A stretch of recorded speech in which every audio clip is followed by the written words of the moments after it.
Voici ce qu'aurait dit Donald Trump à son homologue israélien. Tu es complètement fou. Tu serais en prison sans moi. Je te sauve la mise.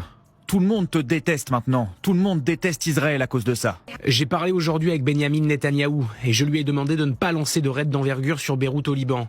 Il a fait demi-tour. Si l'Iran n'avait pas suspendu les négociations en menaçant de frapper durement Israël en cas d'attaque contre Beyrouth, Donald Trump n'aurait probablement jamais tenu une telle déclaration. Mesdames et messieurs, après 90 jours de guerre avec plusieurs pays mobilisés contre un seul, l'Iran, quel est le résultat? Une profonde humiliation pour ceux qui annonçaient une victoire rapide. Cela fait 47 ans, 47, que certains prédisent la chute du gouvernement iranien. Pourtant, il est toujours en place. Cela fait plus de 4 ans, que d'autres annoncent la chute de Poutine, mais il est toujours en place. Quant à l'AES, les mêmes prophéties sont répétées sans cesse, mais nos dirigeants sont toujours en place. À ce stade, ce n'est plus de l'analyse qu'ils font. C'est une forme de guerre cognitive, destinée à façonner les perceptions. Mais sachez que, durant la période de cessez-le-feu, la capacité militaire et opérationnelle de l'Iran s'est renforcée. Téhéran a amélioré sa préparation, consolidé ses capacités de combat et compensé une partie des dommages subis. Aujourd'hui, ses forces armées apparaissent mieux préparées qu'au début du conflit, et c'est alarmant. Et si les hostilités reprennent, les conséquences pourraient être particulièrement lourdes pour la région et surtout pour Israël. Les Iraniens se sont préparés à tous les scénarios possibles.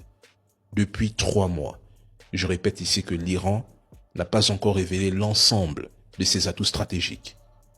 L'Iran a les cartes en main et peut faire très mal à l'économie mondiale. L'Iran suspend toutes les négociations avec effet immédiat, invoquant les violations israéliennes du cessez-le-feu au Liban.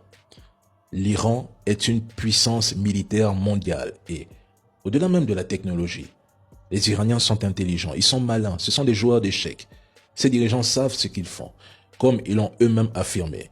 Ils se sont préparés à tous les scénarios, y compris à une reprise de la guerre, car ils n'accordent pas leur confiance aux Américains.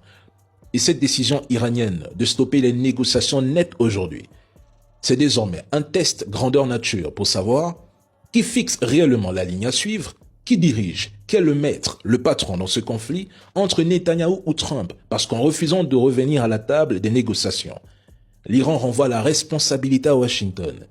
Si les discussions doivent se poursuivre, il appartiendra à l'administration Trump de démontrer sa capacité à faire respecter le cessez-le-feu et à contenir les actions de l'entité, son proxy.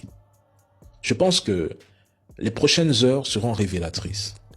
Déjà que les pourparlers avançaient difficilement entre Washington et Téhéran. Donc, Bibi poursuivra-t-il son escalade après avoir ordonné l'évacuation de Beyrouth, ou Trump remettra Bibi à sa place?